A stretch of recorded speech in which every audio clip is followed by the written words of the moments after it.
Nosotros siempre hablamos en este programa sobre el tema de las personas que cometen delito y que cumplen condena, y que las cárceles deben ser lugares de resocialización, donde no son para castigo, como lo afirma la Constitución Nacional, y son para que las personas se recuperen de la situación que han vivido en un hecho delictivo, que puedan resocializar, que puedan adquirir otras herramientas para salir a la vida en sociedad como mejores personas. Y bueno, hoy vamos a hablar de un caso que puntualmente tiene que ver con ese tema, con la ley de ejecución penal.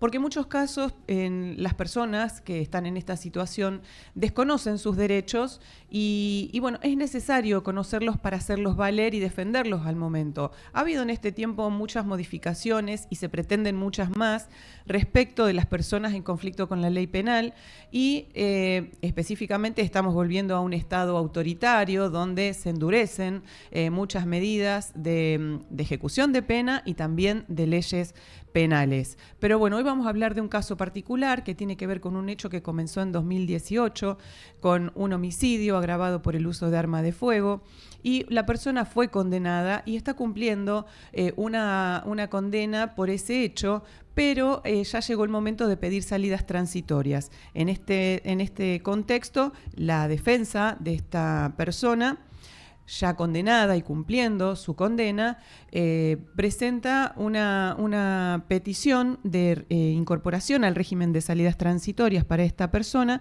pero pidiendo que se respete la ley que estaba vigente al momento de que ocurrieron los hechos, y se pretende utilizar la ley posterior, es decir, la reforma, que es más gravosa.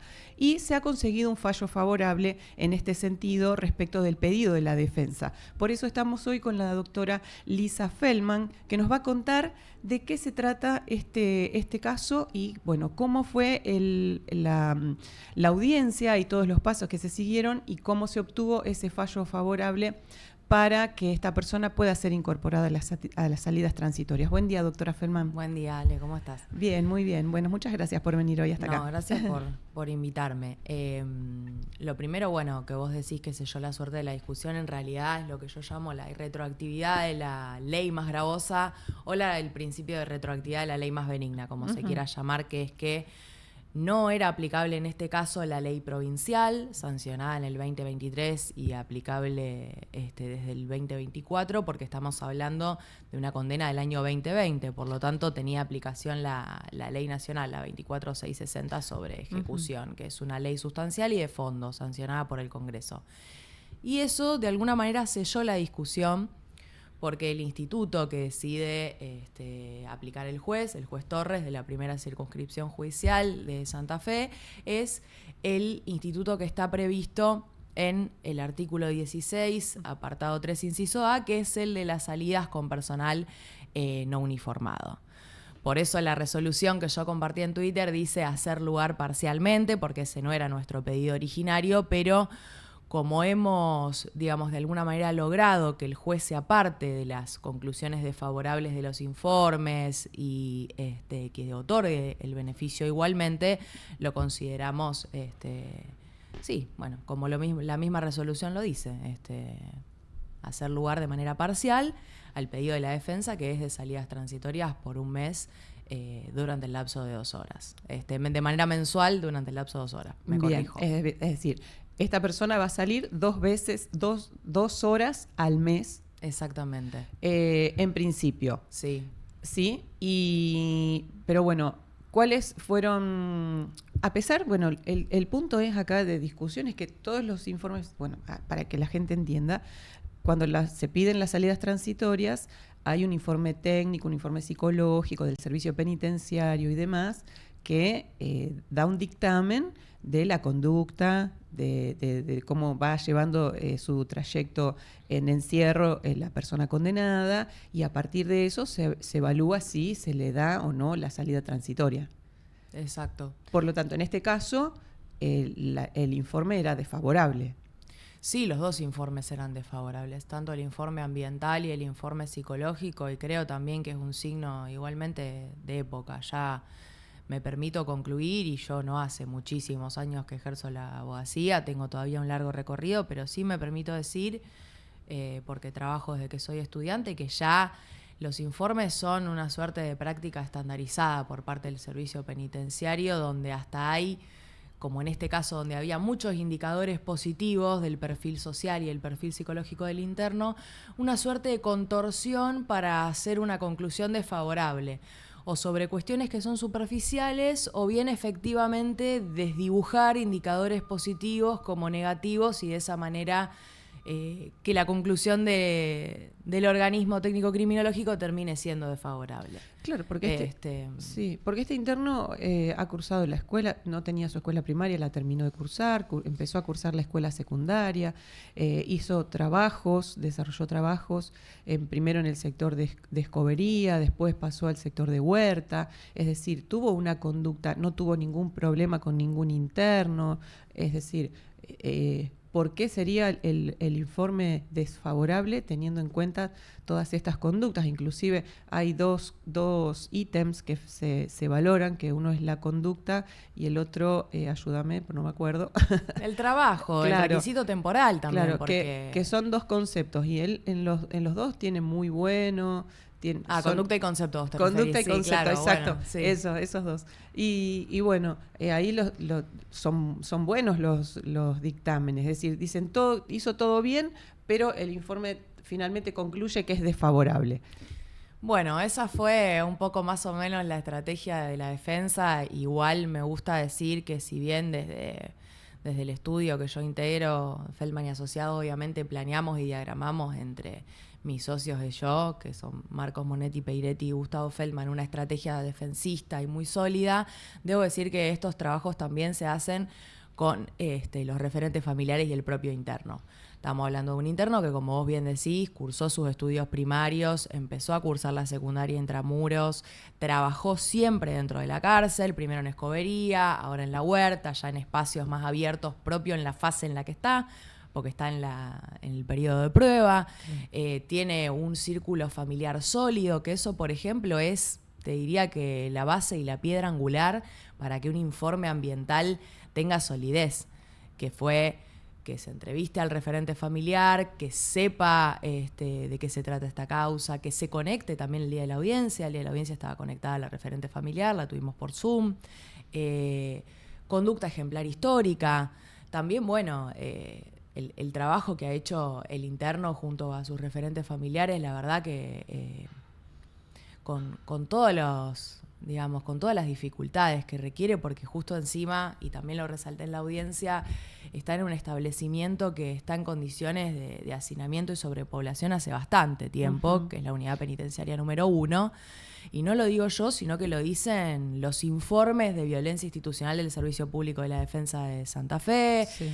Lo ha dicho también el propio colegio que integra el juez que dictó esta resolución, de que hay una situación de sobrepoblación y, por lo tanto, haber hecho todo ese trabajo y tener esa capacidad también de reflexión, de aprovechar su tiempo intramuros para hacer todo esto, es doblemente meritorio, porque es un clima de tensión y de pésimas condiciones permanente, y aún así mantuvo su conducta ejemplar histórica, no tuvo nunca un sumario disciplinario, nunca estuvo a resguardo, o sea... Realmente es un esfuerzo de voluntad que es a la par de la defensa, lo debo decir, es tan importante o igual como el trabajo que hicimos nosotros, claro, sin desmerecer.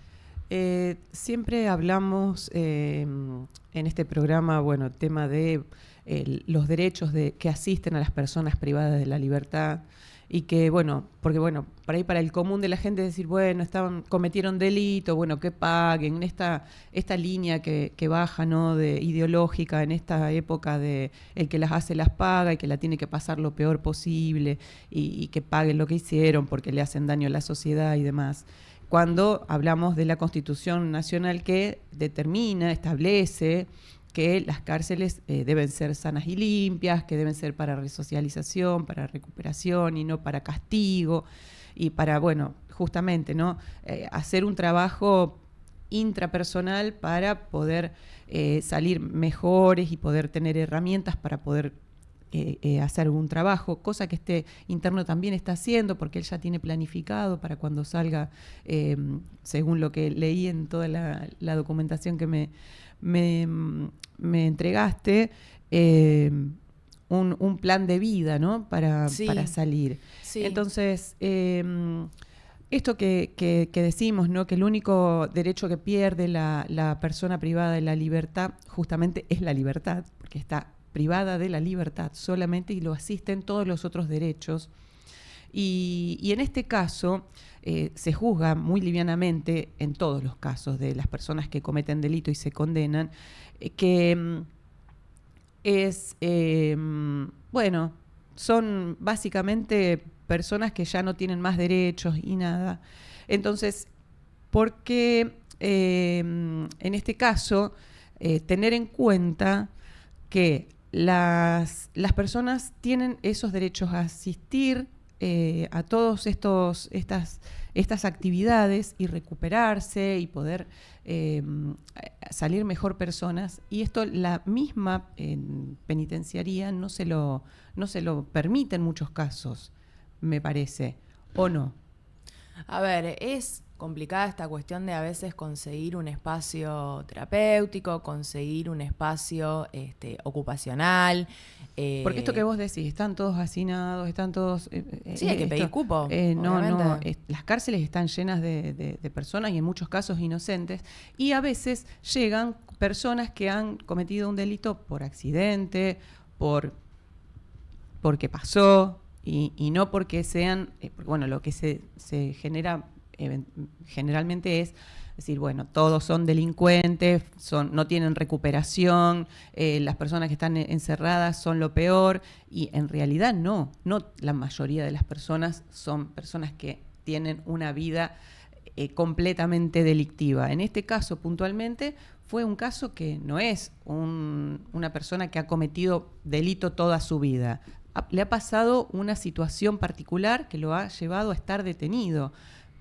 No sé si se entiende la diferencia. Te entiendo perfectamente. Igual, más allá, digamos, de esta particularidad, la ley de ejecución es para todos. Y sí, obviamente lo que regula la ley de ejecución provincial, bastante más específico, es la cuestión del alto perfil, que en este caso este interno en particular del que hablamos no la tiene. Pero te quiero decir, una vez que la persona está condenada, ya también esta discusión sobre qué delito es, qué delito fue y demás, deja por lo menos en lo que hace a su tratamiento penitenciario, por lo menos a mí como defensora, de importar y de fijarme en qué derechos lo asisten, en qué fases tiene que cumplir, qué requisitos temporales tiene que cumplir, porque no es que yo pedí las salidas transitorias porque es un derecho y punto. No, cumplió la mitad de la condena, es un lapso.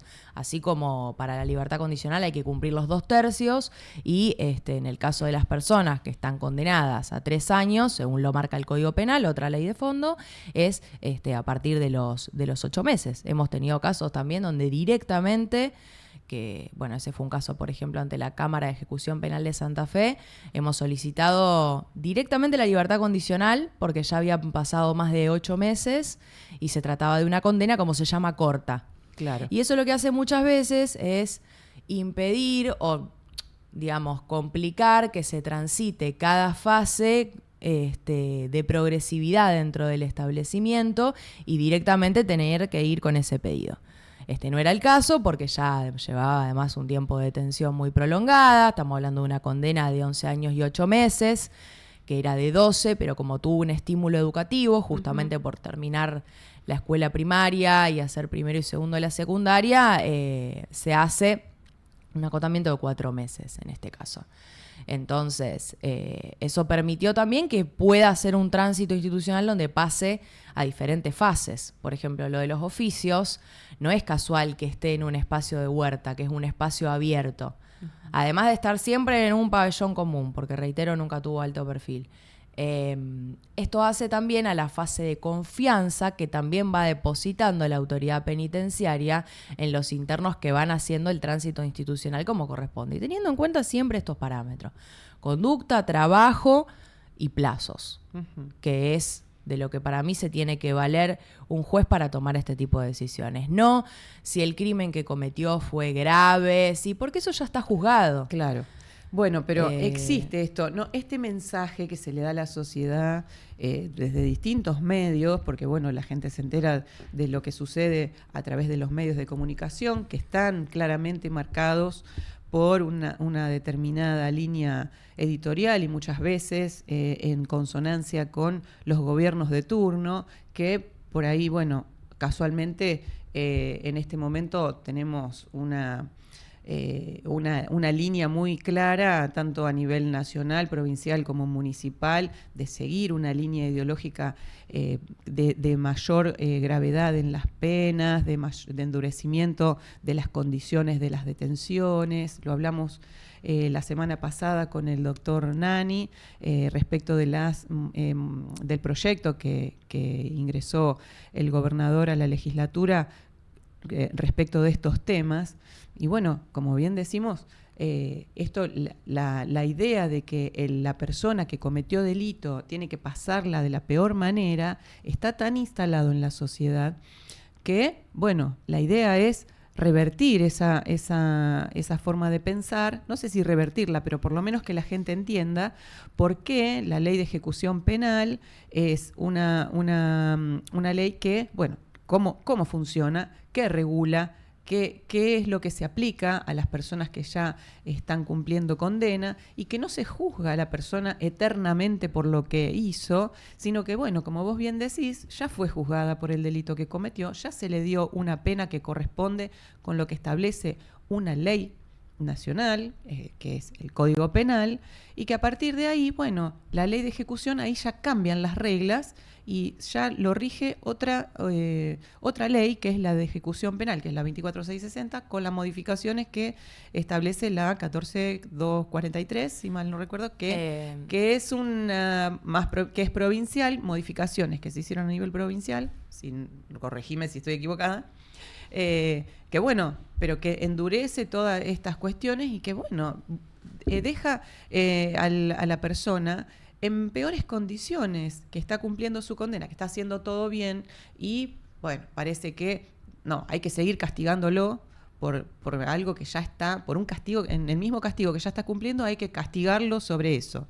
A ver, en verdad la ley 14243 lo que viene a regular son cuestiones procesales y administrativas dentro de la ejecución, claro, que nunca pueden contrariar la ley de fondo, más allá de que hay artículos que, bueno, son para otra discusión, pero están, digamos, en contradicción con algunos principios sustanciales, más allá de que las dos leyes hablan del fin resocializador de la pena. Claro. Y en este caso, digamos, a ver, el principio de retroactividad de la ley más benigna implica que pueden haber previsiones de la ley provincial que no estaba vigente al momento de la comisión de un crimen, que se pueda aplicar si es que beneficia al interno. Claro. En este caso no sucedía ello, digamos. Claro. Sucede, de hecho, que el instituto que se aplicó es de la ley nacional, no está regulado en la ley provincial. Uh-huh. Por lo tanto, eso sí selló la discusión.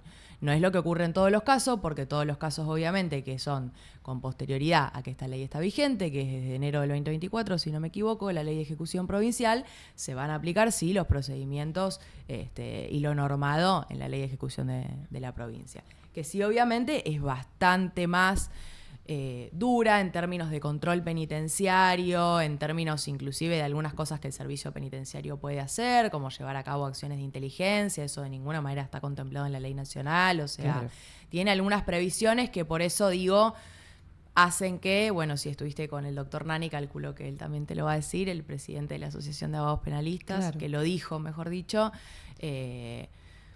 la nueva reforma también va a implicar que los tribunales sean sede de planteos sucesivos de recursos de inconstitucionalidad, claro, de nulidades y de habeas corpus. Y sí. En eso yo tengo que coincidir, yo lo escuché y sí, tiene íntegra razón. Yo en eso voy a respaldar lo que dijo el presidente. Aparte de que sí, implica un retroceso de 70 años de historia constitucional. Claro. Y lo respaldo totalmente. Sí, sí, realmente, ¿no? Retroceder en este sentido realmente es muy peligroso y no sé, bueno, sí, las intenciones que tienen volver a estas leyes de otras épocas son claras, pero bueno, habrá que ver, ¿no? Lo que resuelven los legisladores. esperemos que lo hagan a conciencia. Si hablamos de las herramientas para fortalecer la seguridad pública, y mi deseo obviamente es que no se apruebe así como está. Claro. La verdad que no. Y en esto que vos decías también de interpretar que obviamente una persona que está privada de su libertad tiene derechos, yo te diría, todos tenemos derechos. O sea, las garantías. El otro día escuchaba a una colega que es la doctora Reynoso que decía que a veces se habla de garantismo de manera peyorativa y la realidad es que son una protección para todos los ciudadanos. O sea, uno inclusive cuando ejerce la defensa penal no es que defiende el homicidio, el robo calificado, uno defiende las reglas del juego, que están justamente para que todo proceso tenga reglas y efectivamente una condena sea justa si es que tiene que dictarse. Y para eso también están los remedios procesales, porque yo si considero que la condena o la sentencia fue injusta, tengo derecho a recurrirla. Claro.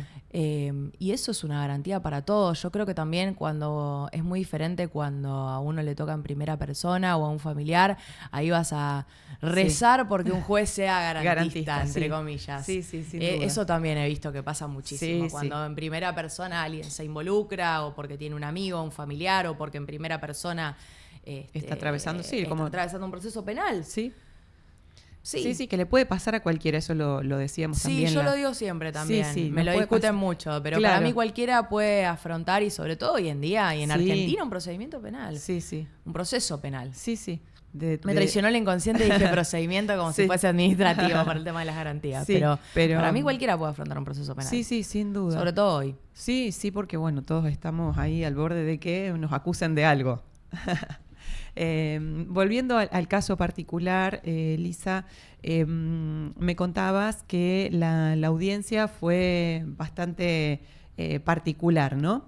De este caso, tanto en el momento de la condena como en el momento de las salidas transitorias, que estuvieron presentes los familiares de las víctimas, la parte querellante y bueno, la fiscalía, que también generalmente esas partes se oponen a los beneficios que solicitan las personas condenadas.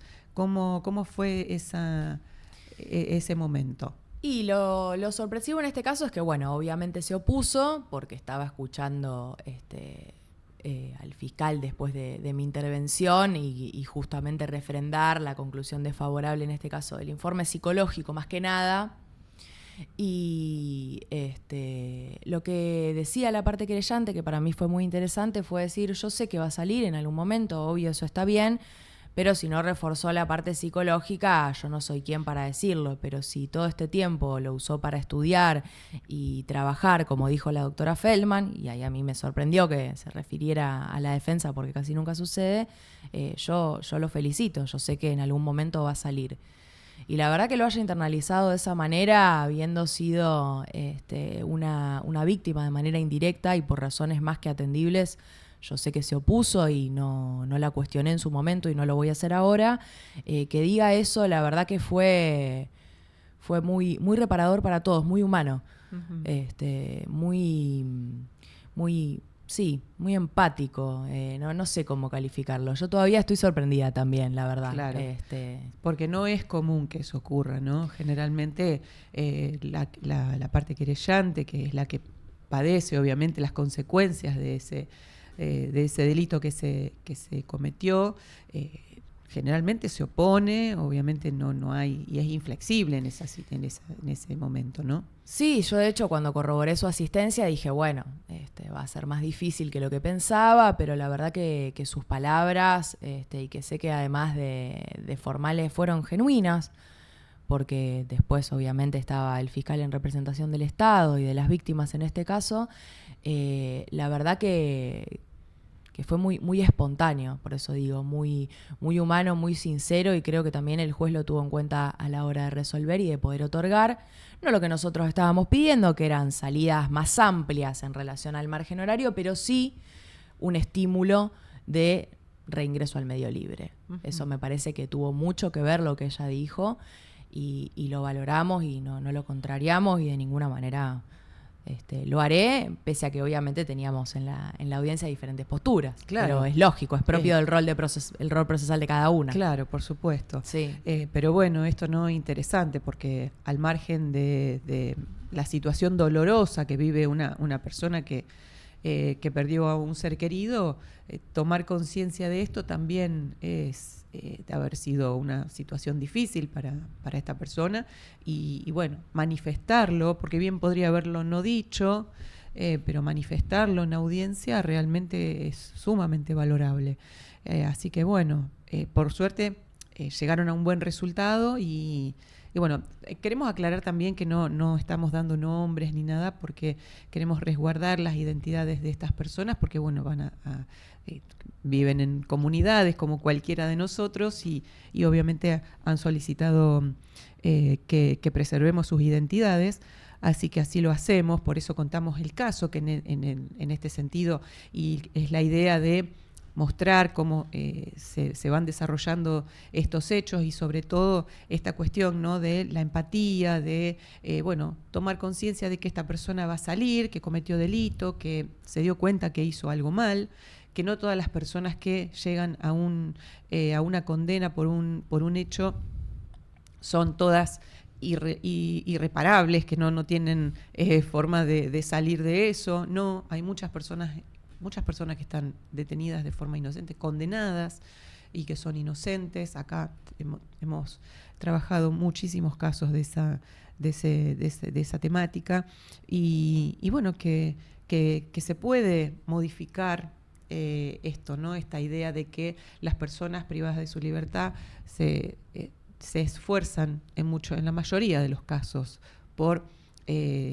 hacer bien las cosas, por salir mejores personas y bueno, tener después una vida ya habiendo pagado su condena por el delito que cometieron, salir y ser mejores personas, ¿no?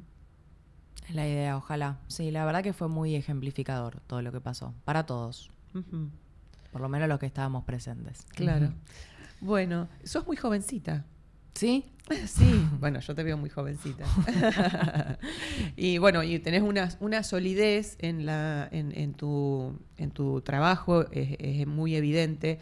Te he visto también en el rol en algunas audiencias, así que bueno, muy, muy interesante. Y ¿qué tenés para decir sobre, bueno, qué te queda para agregar sobre este caso, si querés comentar algo, o sobre específicamente del tema que trajimos hoy, que es la ley de ejecución penal? ¿Alguna otra cuestiones o de las modificaciones que se pretenden implementar, puntualizar en algunos de esos temas?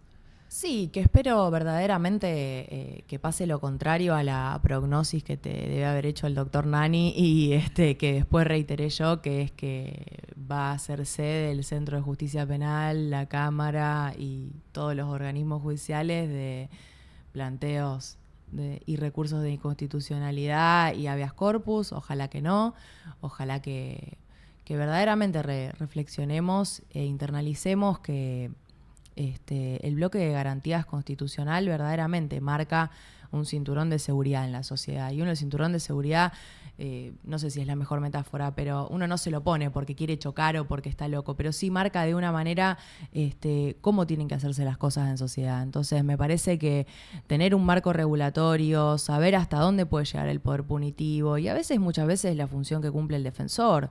En este caso, si es puntual que hablamos de un procedimiento abreviado, es decir, un procedimiento donde la persona hace una confesión expresa, si se quiere, de que es culpable. Y nosotros estamos para que ese procedimiento, que sustituye al desarrollo de un juicio oral y público, sea justo y sea cumpliendo con los requisitos que tiene que tener un abreviado, que es que obviamente el imputado entienda, que expresamente lo diga. Por eso también se realizan las audiencias. Previamente nosotros hasta inclusive hacemos firmar un consentimiento informado, porque para mí es muy importante que se entienda. Y sobre todo también cuando aparte se ha perdido mucho a partir de la pandemia esto de la inmediatez. Uh-huh. Hoy en día alguien puede ser condenado a 38 años por Zoom. Claro. Entonces, para mí es muy importante todavía mantener el contacto directo con los internos, que entiendan de qué estamos hablando, que entiendan lo que van a suscribir, que entiendan el proceso que se va llevando a cabo. Muchas veces no sucede eso. Es muy lejano y me parece que encima si recrudecemos y dictamos disposiciones que son contrarias a las garantías constitucionales.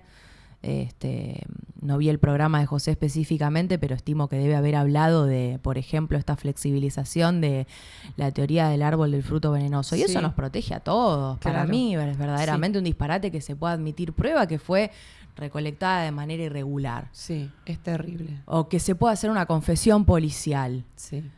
Es decir, bueno, como decía en sede policial y que ello sea válido sin la presencia del defensor. Claro. Eso lo sinteticé demasiado para que se entienda. Claro. Digo, me parece que implica un retroceso con todo también lo que ha pasado en este país. Más allá de que ahora haya una moda y una suerte de postura de relativizar todo, también es un freno justamente a eso, a que esto no se convierta en una anarquía total donde de repente todo es discutible. Yo creo que en eso también hay un error. No, yo no creo que el bloque de constitucionalidad de garantías y de instrumentos de derechos humanos que rigen para todos sean discutibles. No lo veo yo por lo menos de esa manera en dogmática penal. En el tema penal hay una gran discusión también respecto de, bueno, la independencia, ¿no?, de los poderes. Hoy en día la independencia de poderes en nuestro país, en nuestra provincia también, está bastante débil, ¿no? Hay un entrecruzamiento de cuestiones que, bueno, se dice con todas las letras, ¿no? Hay quienes lo afirman, que no hay independencia de poderes en la provincia. Por lo tanto, el jefe, dicen quienes afirman esto, que el jefe del Ministerio Público de la Acusación es Puyaro. Circula mucho, circula sí, yo eso, creo. es un trascendido. Bueno, no quiero con esto desligarme, lo estoy transmitiendo y me parece que eso es peligroso. Circula mucho eso, pero la verdad es que hay funcionarios y funcionarios. Yo no quiero generalizar y caer en cuestiones genéricas respecto a todo, porque he visto fiscales actuar con mucho criterio, que archivan, desestiman cuando lo tienen que hacer, que no tienen una fijación punitiva de seguir sin motivo. También he visto lo contrario y como defensora también me opongo y hago los planteos pertinentes. Creo igual de lo que vos hablás, que hay como una crisis institucional de nivel nacional para abajo, si querés, de nivel nacional a las provincias, a los municipios y las comunas, y que eso implica también, tal vez, que sea un efecto secundario de tener una democracia muy joven, si se quiere, en este país.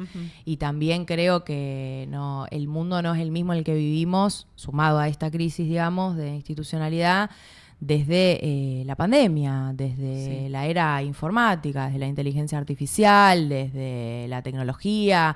Es muy fácil, digamos, malear la democracia y que efectivamente las cosas, digamos, den un anverso a como estaban reguladas, me parece. Sí, estamos en un momento en que parece que todo está difuso, todo no hay cosas que estén muy claras y la verdad que, bueno, para las garantías constitucionales, para todo lo que son los derechos humanos, los derechos al acceso a cuestiones básicas, está realmente en una situación muy peligrosa. Y en esta postura de que el Estado no tiene que intervenir en nada y que hay que relativizar y discutir todo, en la que yo justamente no coincido, me parece muy anárquico, muy liberal, sí, obviamente se pone en crisis todo el sistema, ni hablar el penal y el penitenciario. Y creo que tenemos doble trabajo por delante, que es lo que nos termina pasando, como en casos como este, salvando las distancias, también donde tenemos que discutir sobre lo discutido y explicar y hasta el cansancio y exhibir también y a veces hasta tratar de demostrar, cuando no está la carga puesta, por ejemplo, en la defensa, el estado de inocencia o que nuestro planteo tiene asidero constitucional, que tiene base normativa, que no es que fue una ocurrencia o un planteo defensista estratégico solamente. A veces nos hemos cruzado con supuestos donde tenemos que demostrarlo nosotros. En realidad lo tiene que demostrar el órgano acusador. En realidad, el poder y el Sí. Estado es el que tiene Exacto. las armas, la policía, el control, las instituciones, el presupuesto, el patrimonio. El ciudadano tiene su defensa, pero el Claro. ciudadano está frente al Estado, que es gigante y que para mí, por el contrario a lo que se está queriendo instalar, no debe abandonar a nadie. Claro. Pasa mucho esto de, bueno, acá discutimos mucho el tema de la presunción de inocencia, ¿no? Y que pasa, tenés muchos casos, o lo observás, no solo en casos que tengas vos, sino en general, en casos que personas inocentes van a proceso y resulta difícil demostrar su inocencia a pesar de la cantidad de abundancia de prueba a su favor. Sí, claro, yo hablo de estado de inocencia, me gusta más. Ajá. Pero porque tengo esa educación Sí. más que de presunción de inocencia. De estado de inocencia porque una persona es inocente hasta que se demuestre lo Sí, contrario. está Entonces, bien. digo estado de inocencia, pero sí, son los casos que uno prefiere no tomar a veces, porque tener que defender a una persona inocente con las implicancias que hoy en la actualidad y eso tiene y con las reglas de juego, obviamente es más dificultoso todavía.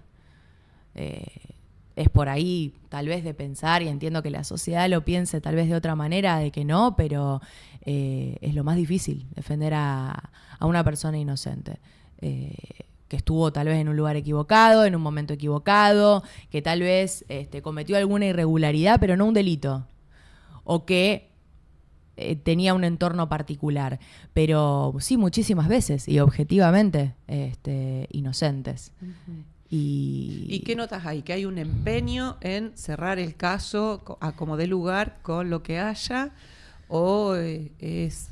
Porque bueno, en muchas veces se habla de la íntima convicción de quien acusa, y bueno, realmente eso es bastante complicado, ¿no? Porque yo puedo estar convencida de algo, pero no tengo cómo probarlo, y a veces se termina forzando una situación para condenar a personas que son inocentes. Sí, muchas veces inclusive para mitigar la carga de trabajo, porque obviamente el sistema también hoy en día está colapsado de la cantidad de audiencias que se fijan, de juicios pendientes que hay. Yo eso lo entiendo perfectamente, pero no por eso obviamente tiene que purgar una persona una condena, o tiene que, de repente, viéndose en la situación de firmar un abreviado para evitar que en un juicio termine condenada, y condenada con un monto de pena mucho más elevado.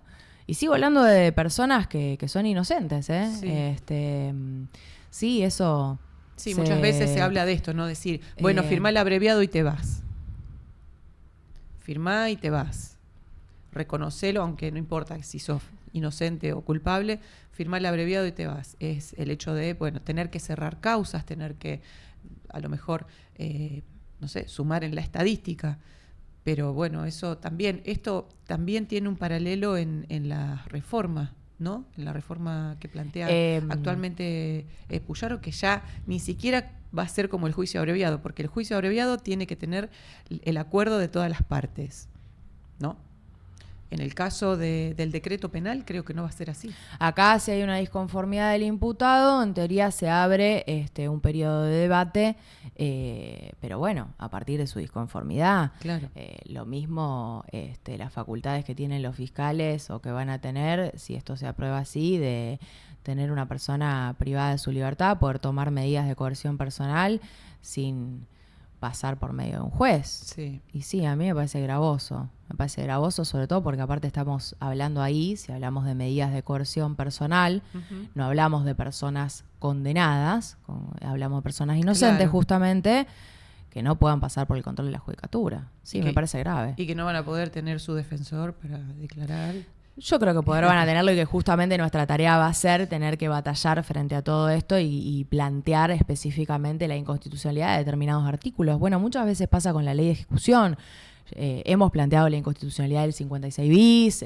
Tengo colegas que, bueno, hace poco han logrado también sale un fallo favorable en relación a la inconstitucionalidad del artículo 38, del 14.243, que es el que justamente a veces baja las calificaciones de los internos por ordenanza y no por una cuestión de la conducta propia de ellos, o sea, que es un fallo de la doctora, que logró la doctora de Marchi con la doctora Pozo.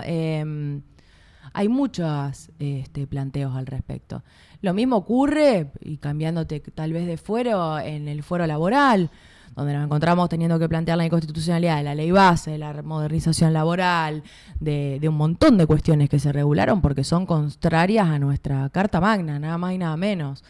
No es que regulan aspectos en los que el trabajador está disconforme o en los que uno se puede oponer porque no le parecen, digamos. Van en contra de nuestro ordenamiento principal, que es la Constitución Nacional y los tratados internacionales con jerarquía constitucional.